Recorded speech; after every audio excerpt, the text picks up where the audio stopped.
एक गांव में दो भाई रहते थे। बड़ा भाई गंगाराम बहुत अमीर था। उसके घर में किसी भी चीज की कमी नहीं थी। वही छोटा भाई सेवकराम बहुत ही भोला और नेक दिल इंसान था। उसके परिवार में उसकी पत्नी और एक बच्चा था। वह इतना गरीब था कि वह मिट्टी के मकान में रहता था। गंगाराम की पत्नी के 3 पुत्रियों के बाद पुत्र हुआ था, तो गंगाराम ने एक बड़ा प्रोग्राम रखा जिसमें उसने गांव के और बाहर के बड़े बड़े अमीर लोगों को बुलाया था।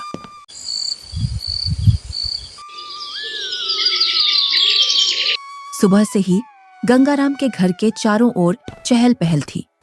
कहीं पकवान बन रहे थे तो कहीं बच्चे खेल रहे थे और कहीं मेहमान आ रहे थे।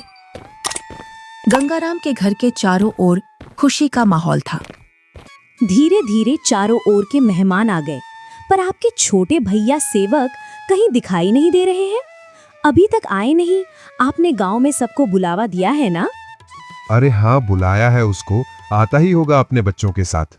तू यहीं रुक और मेहमानों को देख। मैं अभी आता हूँ व्यवस्था देखकर। इतना कहकर गंगाराम घर से बाहर चला जाता है और गुनगुनाता है, मैं उसको अपने प्रोग्राम में क्यों बुलाऊं? वो कहाँ और मैं कहाँ? मेरे यहाँ एक से बढ़कर एक अमीर मेहमान आ रहे हैं। अगर किसी को पता चल गया कि मेरा भाई इतना गरीब है तो मेरी नाक कट जाएगी। कुछ गांव के लोग सेवकराम के घर के आगे से गंगाराम के प्रोग्राम में जा रहे थे और सेवकराम अपने घर से खेतों पर जाने की तैयारी कर रहा था। जैसे ही वह घर से बाहर निकलता है तो उसको कुछ गांव वाले मिल जाते हैं। अरे सेवकराम, तू अपने भाई के घर नहीं गया? तेरी भाभी के बहुत दिनों बाद लड़का हुआ है। इसी उपलक्ष्य में तेरे भाई ने बहुत बड़ा प्रोग्राम रखा है। तू तो चाचा बन गया है और तू यहाँ, जबकि तुझे तो अपने भाई के घर सबसे पहले पहुँचना था। सेवकराम ये सुनकर दंग रह जाता है। इस बारे में उसे कुछ भी पता नहीं था, पर वह गांव वालों के सामने ऐसे बोलता है जैसे उसे पहले से सब पता है।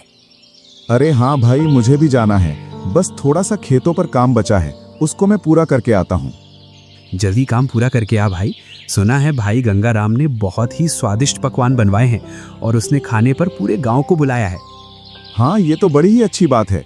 तुम लोग चलो, मैं आता हूँ। जैसे ही गांव वाले वहां से निकल जाते हैं तो सेवकराम का मुंह उतर जाता है। ये तो बहुत खुशी की बात है, पर इसके बारे में तो मुझे कुछ पता ही नहीं है। चलो, मेरे बड़े भाई के घर पुत्र रत्न तो आया और मैं फिर से चाचा बन गया, पर मुझे इस बारे में कुछ बताया भी नहीं। शायद काम काज ज्यादा है, इसी वजह से मुझे बताना भूल गया होगा, वरना ऐसा हो नहीं सकता कि मेरा भाई मुझे न बुलाए। अरे भाग्यवान, तुमने सुना? तुम्हारी जेठानी के लड़का हुआ है। कुछ गांव वाले इधर से गुजर कर जा रहे थे। क्यों ना अपन भी चलें बड़े भाई के यहाँ? सुना है बहुत ही अच्छे अच्छे पकवान बने हैं वहाँ पर। अरे, ये तो बड़ी खुशी की बात है। आप फिर से चाचा बन गए और मैं चाची, परंतु उन्होंने हमें बुलाया नहीं। बिना बुलाए हम कैसे जा सकते हैं उनके प्रोग्राम में? बिना बुलाए वहाँ जाना सही नहीं होगा। अगर गांव में इस बात का पता चल गया कि हम बिन बुलाए उनके प्रोग्राम में आए हैं तो लोग क्या कहेंगे? बड़े भैया इतना बड़ा प्रोग्राम कर रहे हैं और इतने बड़े प्रोग्राम में पूरे काम की जिम्मेदारी भी उन्हीं पर है। तुम्हें पता है ना उनके पास कितना कामकाज होगा। इसी कामकाज की वजह से हमसे बोलना भूल गए होंगे और प्रोग्राम वाला आदमी तो कुछ ना कुछ तो भूल ही जाता है। आप लोग चलो ना, मैं अपने ताऊ का घर और अपने छोटे भाई को देख आऊंगा। कैसे चलें बेटा? मन तो मेरा भी बहुत कर रहा है जाने को, पर उन्होंने हमें प्रोग्राम का निमंत्रण भी नहीं दिया और ना ही हमसे बोला। उन्होंने फिर किस मुंह से उनके प्रोग्राम में जाएं? क्या हम अपने छोटे भाई से मिलने नहीं जाएंगे पापा? क्यों नहीं, हम जरूर चलेंगे आपके छोटे भाई से मिलने के लिए। क्यों आप छोटे बच्चे को झूठी तसल्ली दे रहे हो? तुम्हें पता है ना, तुम्हारे बड़े भाई हमें उनके बराबर नहीं समझते हैं, तभी तो उन्होंने हमें प्रोग्राम में नहीं बुलाया है। तुम तो सदा गड़े मुर्दे उखाड़ती हो। ऐसा नहीं है, वो हमको चाहते हैं। वो तो कामकाज की वजह से बुलाना भूल गए हैं। तुम्हें लग रहा है कि भैया तुम्हें बुलाना भूल गए हैं तो तुम जाओ। बिन बुलाए मैं नहीं जाने वाली कहीं। मैं तो खूब खुश हूँ अपने घर में। आपको जाना है तो जाओ। ठीक है, मैं और मुन्ना चले जाते हैं। तुम्हें नहीं जाना तो मत चलो। आप जा रहे हो तो जाओ, पर उधर से जल्दी लौट कर आना। सेवकराम और उसका बच्चा प्रोग्राम में जाने के लिए तैयार हो जाते हैं। अब तुम प्रोग्राम में जा रहे हो तो बच्चे को देने के लिए कुछ तो ले जाना पड़ेगा। हाँ, बहुत देर से मैं भी यही सोच रहा था, बच्चे के लिए क्या ले जाऊं, और बाजार से ले जाने के लिए मेरे पास पैसे भी नहीं हैं। आप तो ये लकड़ी का झूला ले जाओ जो तुमने मुन्ना के लिए बनाया था। अब मुन्ना के कुछ काम का नहीं है। हाँ, यही ले जाता हूँ, इसमें बच्चा खूब आराम से सोएगा। सेवक राम उस झूले को उठाकर चल देता है और उसके साथ में उसका लड़का भी चल देता है।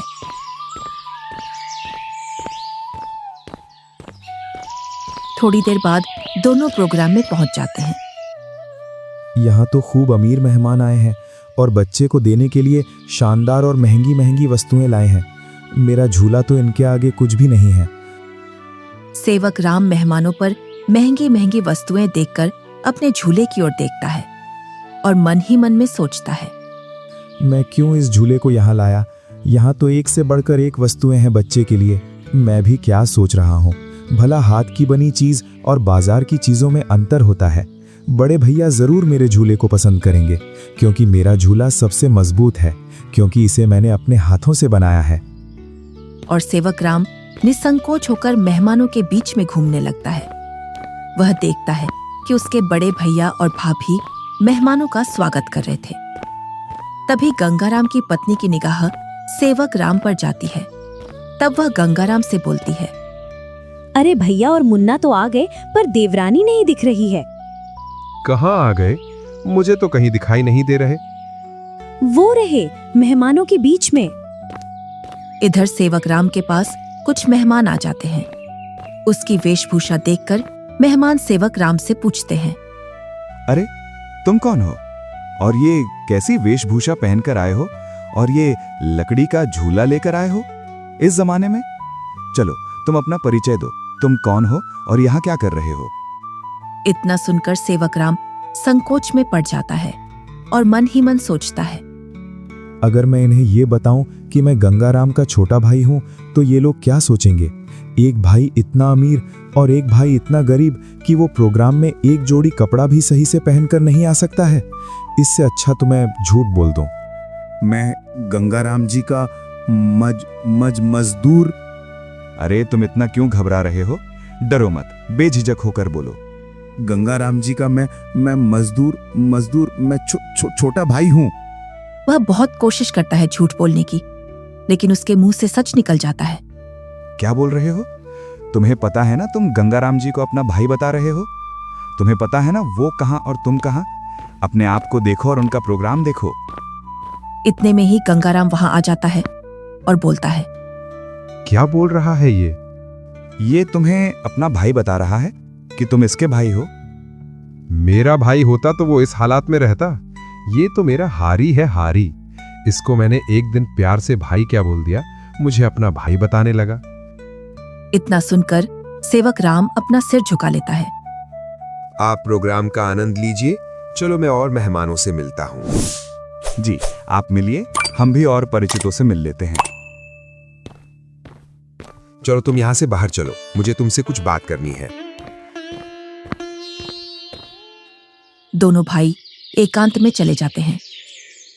जब तुम्हें पता है मेरे यहाँ एक से बढ़कर एक मेहमान आए हैं, फिर भी तू प्रोग्राम में घुस आया मेरी नाक कटवाने के लिए। और ये क्या लेकर आया है मेरे लड़के के लिए? लकड़ी का झूला। इस झूले में सोएगा मेरा लड़का। मेरा लड़का तो मखमल के झूले में सोएगा। किसमें? मखमल के झूले में। जा यहाँ से, मुझे दिख मत जाना अब इस प्रोग्राम में। अगर कुछ खाना बचेगा तो मैं सुबह भिजवा दूंगा तेरे घर पर। और हाँ, साथ में अपने लड़के को भी ले जाना यहाँ से। मुन्ना की माँ ठीक बोल रही थी कि बिन बुलाए वहां मत जाओ। मेरी ही गलती है जो मैं बिन बुलाए यहाँ आ गया। सेवक राम अपने बच्चे को लेकर अपने घर की ओर चल देता है, बड़े ही उदास मन से। इतने में ही बच्चा बोलता है, पापा, हम छोटे भैया से भी तो नहीं मिले और आप इतनी जल्दी घर चल रहे हो। सेवक राम थोड़ी हिम्मत करके अपने लड़के से बोलता है, बेटा हम शाम को आएंगे। खेतों पर कुछ काम बाकी रह गया था, वो मुझे याद आ गया है। उसे करके मैं आ जाऊंगा। उसके बाद चलेंगे हम तेरे छोटे भाई से मिलने के लिए। दोनों घर पहुंच जाते हैं। मुन्ना घर से बाहर बच्चों के साथ खेलने के लिए चला जाता है। इधर सेवक राम अपनी पत्नी को पूरी घटना सुना देता है और उसकी आंखों से आंसू छलक जाते हैं। पता नहीं ईश्वर की कैसी लीला है, आज भाई ने भाई को पहचानने से मना कर दिया। आप रोइए मत, ईश्वर एक दिन सब ठीक कर देगा। ईश्वर को भाइयों के बीच में इतना फासला भी नहीं रखना चाहिए कि वे एक दूसरे से ही दूर हो जाएं। आप इतना दुख मत मनाइए, सब ठीक हो जाएगा।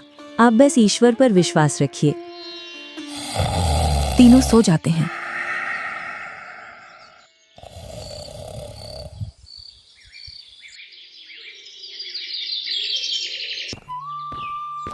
दूसरा दिन गंगाराम के दरवाजे को कोई बजाता है। पता नहीं अब कौन आ गया। कल का इतना थका हारा हूं, फिर भी लोगों को समझ में नहीं आता है और आकर दरवाजा खटखटाने लग जाते हैं। गंगाराम जैसे ही दरवाजा खोलता है तो वह देखता है कि सामने एक साधु खड़ा है। क्या है महाराज, क्यों दरवाजे को बजा रहे हो? कुछ नहीं बेटा, बड़े जोरों की भूख लगी है। बस थोड़ा सा खाना मिल जाता तो मेरी भूख मिट जाती। क्या खाना? यहाँ खाना मुफ्त में नहीं मिलता है और ऐसी दोपहर में तुम्हें कहां से खाना ला कर दूं? बेटा, घर में कुछ तो होगा, उसमें से ही कुछ खाने को दे दो जिससे मेरी भूख शांत हो जाए। इतना बड़ा गांव है, तुम्हें मेरा ही घर मिला खाना मांगने के लिए? यहाँ कुछ नहीं है, चले जाओ यहाँ से। इतना कहकर गुस्से में गंगाराम दरवाजा बंद कर लेता है। ईश्वर तुम्हें सदा खुश रखे बेटा। इतना बोलकर साधु वहां से चला जाता है। इधर गंगाराम की पत्नी गंगाराम से पूछती है, कौन आया था दरवाजे पर जो तुम इतने जोर से उस पर चिल्ला रहे थे? कोई नहीं, एक ढोंगी बाबा आया था दरवाजे पर, बोल रहा था खाना खिला दो, तो मैंने उससे मना कर दिया, यहाँ नहीं है खाना। तुम भी पता नहीं अब किस नशे में रहने लगे हो। कल का इतना सारा खाना बचा था, वो वैसे ही फेंकेगा। उसमें से कुछ खाना खिला देते। मैंने ये खाना गरीबों और ढोंगियों के लिए नहीं बनवाया है। ये खाना सिर्फ हम जैसे बड़े लोग ही खा सकते हैं। गंगाराम की पत्नी गुनगुनाते हुए वहां से अपने कमरे में चली जाती है। इनको तो पता नहीं अब किस बात का नशा आने लगा है। सीधे मुंह अब किसी से बात ही नहीं करते हैं। इधर साधु सेवक राम के घर के सामने पहुंच जाता है और बाहर से आवाज लगाता है, अरे घर में कोई है? अरे घर में कोई है? आवाज सुनकर सेवक राम घर में से बाहर निकल आता है। साधु को देखकर बोलता है, जी साधु महाराज, बताइए मैं आपकी क्या सेवा करूं? कुछ नहीं बेटा, बहुत तेज भूख लगी है। कुछ खाने को मिल जाए तो आत्मा तृप्त हो जाएगी मेरी। क्यों नहीं साधु महाराज, आइए आइए, जो कुछ हमारे घर में खाने के लिए मिलेगा हम आपको खिलवा देंगे। दोनों घर के अंदर चले जाते हैं। सेवक राम और साधु जमीन पर बैठ जाते हैं और सेवक राम अपनी पत्नी से बोलता है, अरे भाग्यवान, घर में कुछ हो तो खाने का साधु महाराज को ले आओ। सुबह की कुछ दाल रोटी रखी है और अभी खाना बनाने के लिए घर में कुछ भी नहीं है। अरे बेटी, तुम तो शर्माओ मत, जो घर में खाने का हो वही ले आओ, मैं तो खा लूंगा। सेवक राम की पत्नी जो घर में खाना था उसी खाने को गर्म कर लाती है। लीजिए साधु महाराज, गरीब के घर का खाना। हमारे पास तो खाने में यही है। अरे बेटी, तुम अपना मन इतना उदास मत करो। मैं तो ईश्वर की कृपा से जो मिलता है वही खा लेता हूँ। और तुम दोनों इतना उदास क्यों हो? कोई समस्या है आपके यहाँ? साधु महाराज, खेतों में इतना काम कर रहा हूँ, उतनी ही गरीबी आ रही है। गरीबी कम होने का नाम ही नहीं ले रही है। अब तो स्थिति ऐसी हो गई है, 2 वक्त का खाना भी बड़ी मुश्किल से मिलता है। पता नहीं ईश्वर हमारी कौन सी परीक्षा ले रहा है। ये कोई बीमारी तो है नहीं जिसका मैं आपको सही उपचार बता दूं बेटा। बस ईश्वर पर विश्वास रखो, सब सही हो जाएगा। फिर भी मुझे लगता है तुम मुझे तुम्हारी समस्या सही से बता नहीं रहे हो। इतना सुनकर सेवक राम और सेवक राम की पत्नी साधु महाराज को पूरी बात बता देते हैं कि किस प्रकार गंगाराम ने उनके साथ भेदभाव किया। साधु खाना खा लेता है। पता नहीं आपको हमारे हाथ का खाना कैसा लगा, सही लगा या नहीं? बेटी, तुम अपना मन उदास मत करो। तुम तो अन्नपूर्णा हो और तुम्हारे हाथ का खाना बहुत ही स्वादिष्ट है। इतना सुनकर सेवक राम की पत्नी खुश हो जाती है। तुमने बेटा आज मेरी आत्मा तृप्त कर दी है। अगर तुम आज मुझे भोजन नहीं देते तो पता नहीं आज भूख की वजह से मेरा क्या होता। साधु अपने थैले में हाथ डालता है और उसमें से एक पोटली निकालता है। इसमें क्या है साधु महाराज? ये पोटली बेटा बीजों का भंडार है। तुम जिस भी फसल का बीज चाहोगे वो बीज इस पोटली में से निकलेगा, जिससे तुम्हारी फसल साधारण फसल से 10 गुना ज्यादा निकलेगी। ये तो महाराज आपकी असीम कृपा है। ये मेरी नहीं, ईश्वर की कृपा है बेटा। बस एक बात का ध्यान रखना, इस पोटली के बारे में कभी किसी को मत बताना, और इसमें से जो बीज निकले उन्हें बेचना नहीं। अगर तुमने ऐसा किया तो ये पोटली आपके किसी काम की नहीं रहेगी। जी साधु महाराज, मैं कभी ऐसा नहीं करूंगा। और साधु महाराज वहां से चले जाते हैं। साधु महाराज के पैर जैसे ही घर में पड़े तब से घर में शांति का अनुभव हो रहा है।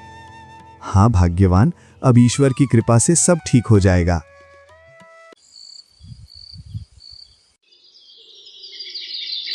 जैसे ही सेवक राम ने अपने खेतों में उन बीजों की बुआई की तो चारों ओर सेवक राम की फसल के ही चर्चे थे।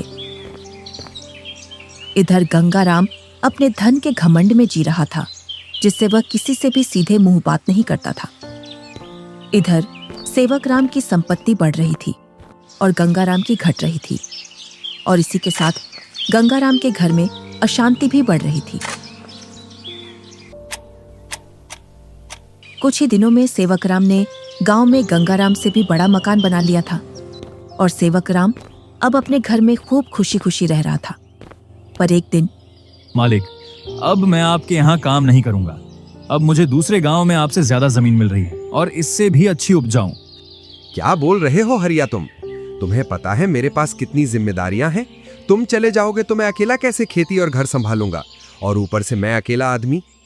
मुझे जहाँ मुनाफा मिलेगा मैं वहीं काम करूंगा मालिक। अगर मुझे इतनी ही मेहनत में मुझे वहां ज्यादा फसल मिलेगी तो मैं वहीं जाऊंगा। अरे हरिया, मैं भी तो तुम्हें खूब मुनाफा करवाता हूँ। बस तुम इस साल और रुक जाओ, मैं जब तक दूसरा हारी देख लूंगा। मालिक, 2 सालों से तुम मुझे बेवकूफ बना रहे हो। न तो तुम अनाज ज्यादा देते हो और न ही तुम दूसरा हारी रखते हो। मैं तो चला, तुम जानो और तुम्हारी खेती। अरे नहीं, ये तो चला गया। अब मैं क्या करूंगा? कई सालों से मैंने खेतों में काम भी नहीं किया है, जिससे अब मुझसे खेतों में काम भी नहीं होगा। क्यों ना मैं सेवक राम के यहाँ जाऊं? अब तक तो उसने उसकी सारी जमीन बेच दी होगी, क्योंकि हालात तो वैसे भी खराब चल रहे थे उसके। वो जरूर मेरे खेतों पर काम कर लेगा। गंगा राम सेवक राम से मिलने के लिए चल देता है।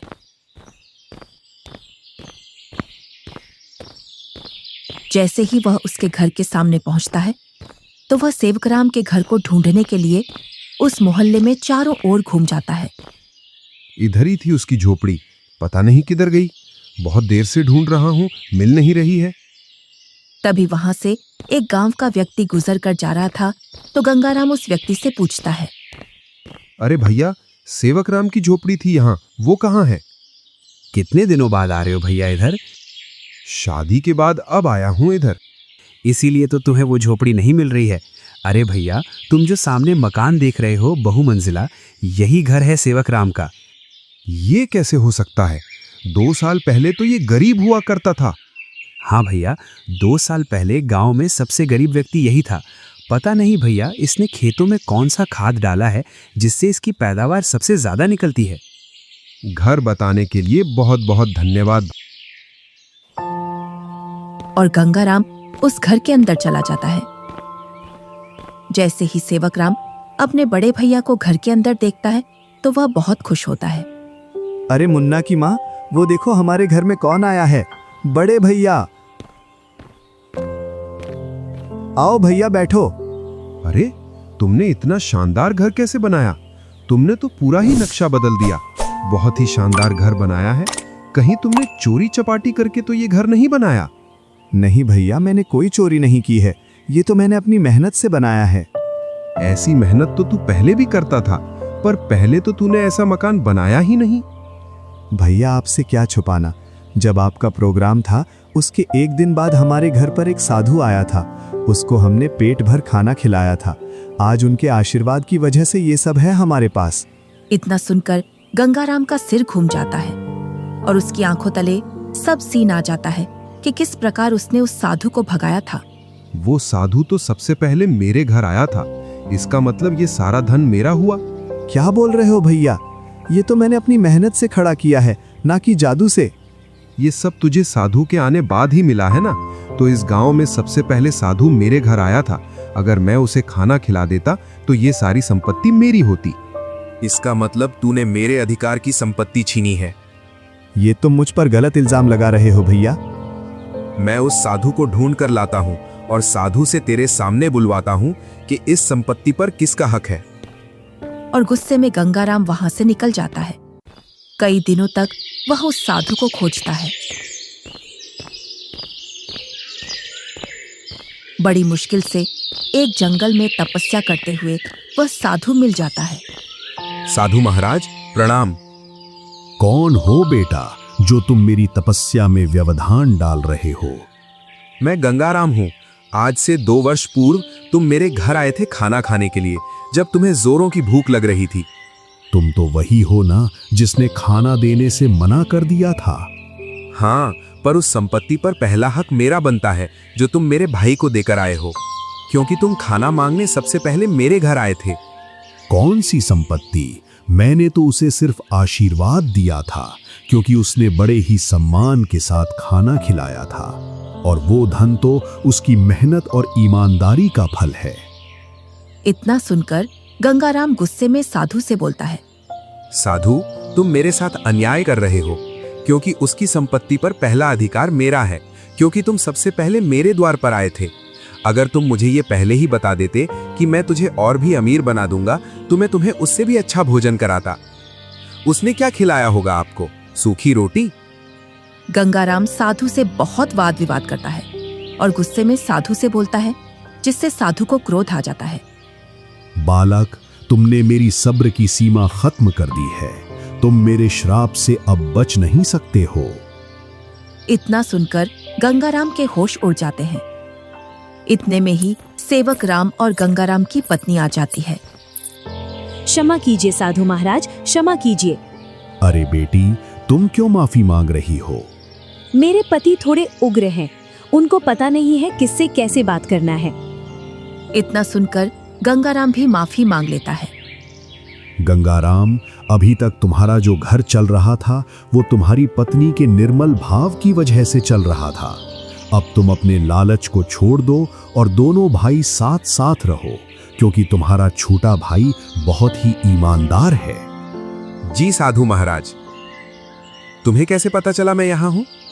आप जिस दिन साधु महाराज की खोज में निकले, उसी दिन भैया मेरे पास पहुँच गए थे और उन्होंने आपके बारे में मुझे सब बता दिया था। भाई हो तो तेरे जैसा, मेरे जैसा भाई किसी को भी नहीं मिले।